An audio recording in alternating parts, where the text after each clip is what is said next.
প্রকৃতির নিয়মে বেড়ে ওঠা প্রত্যেকটা মেয়ের মধ্যেই যে মাতৃত্বের রূপ থাকে তা খুব স্বাভাবিক, কিন্তু একটা ছোট্ট শিশুর মধ্যেও যে মাতৃত্বের রূপ সুপ্ত অবস্থায় থাকে তা আমি আগে জানতাম না।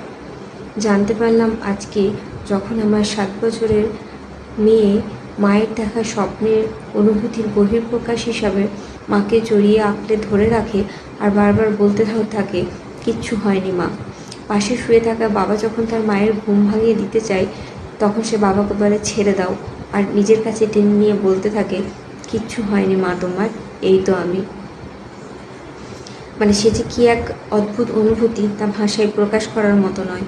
শুধু বুঝতে পারলাম যে তার মধ্যে মাতৃত্বের রূপও সুপ্ত অবস্থায় আছে, সে শিশু হলেও। মাঝভাবে তার সন্তান যখন ভয় পেয়ে যায়, ঘুমের ঘোরে দেখার স্বপ্নে কেঁদে ওঠে, মা তখন তাকে জড়িয়ে যেভাবে নিজের কাছে শক্ত করে রাখে, ও ঠিক সেভাবে নিজের কাছে আমাকে শক্ত করে রাখতে চাইছিল। তো এভাবে বেড়ে উঠুক সমস্ত শিশুরা, শিশু সন্তান কন্যাই বা হোক বা পুত্রই হোক, সবাই তো শিশুই হয়। ভালো থাক সমস্ত শিশুরা, ভগবানের আশীর্বাদে ভালো হোক সমস্ত শিশুদের।